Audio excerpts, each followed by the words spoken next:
A graça e a paz do Senhor a todos, o Bíblia Livros Sem Café, que estamos fazendo jejum de café durante todas as sextas-feiras da quaresma, acrescentando aí esse pequeno jejum aos jejuns quaresmais já costumeiros, né? E quem quiser nos acompanhar nesse singelo ato de mortificação, pelo alívio das penas das almas do purgatório, pela conversão dos pecadores, principalmente aos protestantes, para que eles se convertam à única e verdadeira Santa Igreja de Nosso Senhor Jesus Cristo, que é a Igreja Católica. Então, todo aquele que quiser nos acompanhar nesse nosso jejum de café durante todas as sextas-feiras da quaresma, seja muito bem-vindo, né? E que Deus multiplique os frutos das nossas mortificações. Então, hoje apresentamos o vídeo das meditações de Santo Tomás de Aquino para a quaresma. Primeiro domingo da quaresma. Era apropriado que Cristo fosse tentado. Em nome do Pai, do Filho e do Espírito Santo. Amém. Então, antes da gente começar a nossa meditação, gostaria de rezar uma Ave Maria pelo Centro Dom Bosco, que está fazendo um belo trabalho apologético contra a perniciosa campanha da Fraternidade de 2021.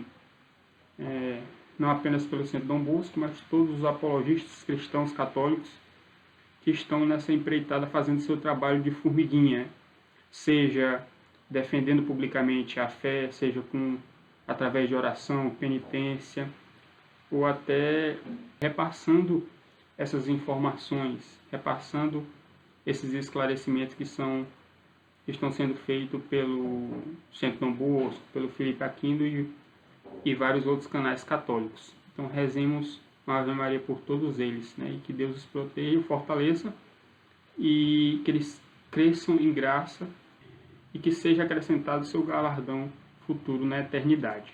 Então, Ave Maria, cheia de graça, o Senhor é convosco. Bendito sois vós entre as mulheres, bendito é o fruto do vosso ventre, Jesus.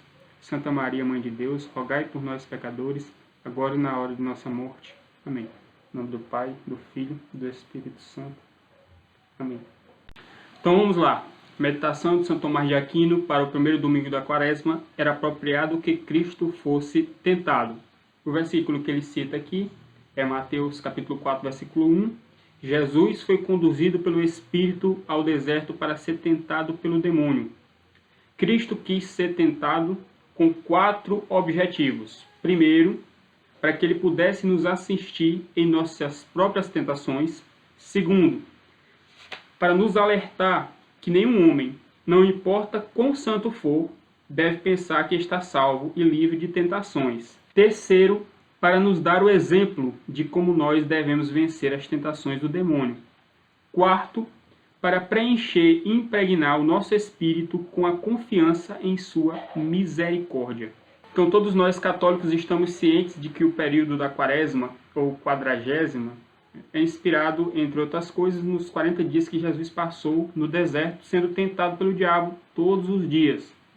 E Santo Tomás de Aquino diz que o primeiro objetivo que era apropriado que Cristo fosse tentado pelo diabo é para que ele pudesse nos assistir em nossas próprias tentações.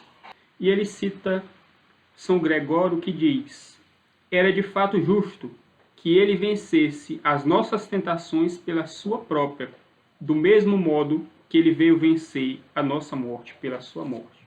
Então Jesus aniquilou a nossa morte pelo seu sacrifício na cruz, para que nós pudéssemos ter vida, e pelas suas próprias tentações ele veio vencer as nossas tentações.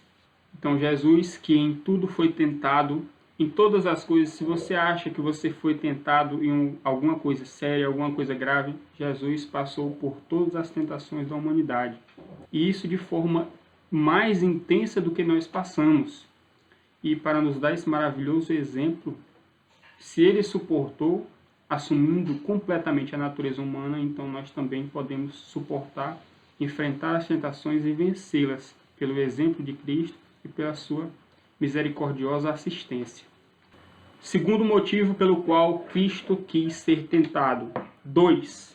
Para nos alertar que nenhum homem, não importa quão santo for, deve pensar que está salvo e livre das tentações.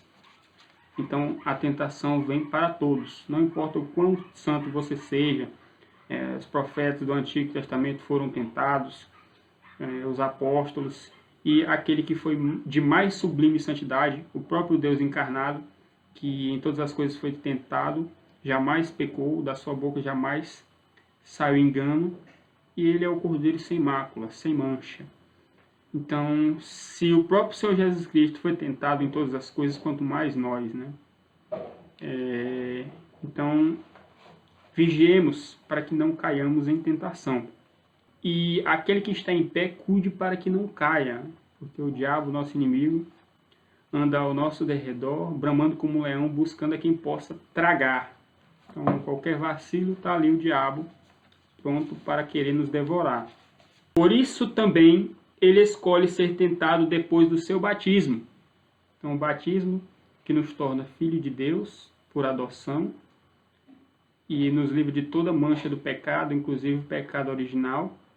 E Jesus, aquele que foi sem pecado, se batizou e resolveu ser tentado depois do seu batismo. Sobre o que diz Santo Hilário, o demônio prepara seus ardis, especialmente para os momentos em que nós acabamos de ficar santos, porque ele não deseja outra vitória senão sobre o mundo da graça. Então percebam, todos nós que somos católicos, que buscamos uma vida de maior intensidade na santidade, na prática das virtudes e boas obras, de oração, quando a gente está num estágio de bastante santidade, nos aproximando cada vez mais de Deus, né, as tentações elas vêm, parece que mais intensamente para nos derrubar. E naqueles momentos que nós estamos muito bem, aparece alguma casca de banana, né, que às vezes nós acabamos caindo. Então, por isso devemos ter cuidado com as tentações, né? E vigiar e orar, estar alerta a todo tempo. E ele conclui o ponto 2, por isso também é que nos avisa a Escritura: meu filho, se entrares para o serviço de Deus, permanece firme na justiça e no temor, e prepara a tua alma para a provação. Está sempre alerta, né? Uma exortação para todos nós. Terceiro motivo pelo qual quis Cristo ser tentado, para nos dar o exemplo de como nós devemos vencer as tentações do demônio. Ele cita Santo Agostinho que diz: Cristo se dispôs ao demônio para ser tentado para que, ao termos nós de superar aquelas mesmas tentações, ele servisse de ajuda, não somente pelo seu auxílio direto, mas também pelo exemplo que deu. Então, sigamos as pisadas de nosso Senhor Jesus Cristo, seus passos, né? Sua vida de oração, jejum e vigilância, seguindo o seu exemplo para que sejamos perfeitos, né? Quarto motivo pelo qual quis Cristo ser tentado, para preencher e impregnar o nosso espírito com a confiança em sua misericórdia. Então, nosso Senhor Jesus Cristo, como ele passou por todas as tentações que nós passamos e de forma ainda mais intensa, então ele sabe das nossas fraquezas, ele é compassivo, misericordioso para nos perdoar quando nós temos um arrependimento sincero, fazemos penitência e abandonamos o pecado anterior, né? Então Jesus é compassivo para perdoar o coração contrito e sincero. E para finalizar, ele cita o versículo: porque não temos nele um pontífice incapaz de compadecer-se das nossas fraquezas. Ao contrário, passou pelas mesmas provações que nós, com exceção do pecado. Hebreus 4,15. Então essa foi a pequena meditação de Santo Tomás, explicando por que foi apropriado que Cristo fosse tentado. Pessoal, esse livro das meditações de Santo Tomás de Aquino para a Quaresma é uma verdadeira maravilha. É uma meditação melhor do que a outra. A de amanhã, que é segunda-feira da primeira semana da Quaresma, Cristo tinha que ser tentado no deserto. Então por que Cristo tinha que ser tentado no deserto? Essa meditação é uma verdadeira maravilha. Assim como todas as outras. Da quarta-feira de cinza foi sobre a morte, né? Nós somos pós-cinza. Da quinta-feira, depois da quarta-feira de cinza, foi sobre o jejum. A sexta-feira, sobre a coroa dos espinhos. E sábado, foi sobre o grão de trigo que precisa morrer, poder renascer.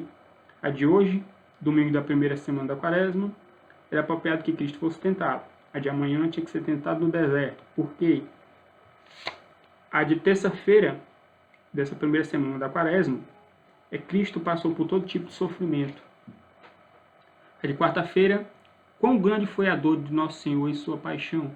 Então, explicar o tamanho da dor de Jesus Cristo na paixão.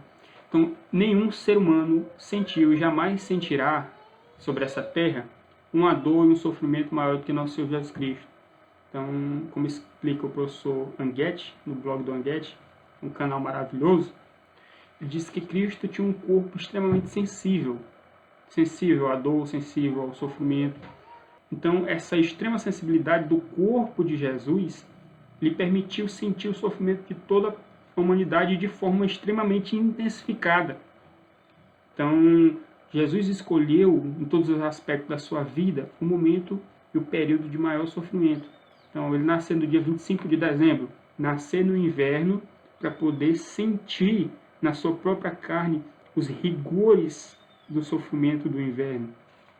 E tudo mais durante a sua vida, né, que foi uma vida de extremo sofrimento e penitência, e intensificado ali nos 40 dias de tentação no deserto, e também na sua paixão, crucificação e morte.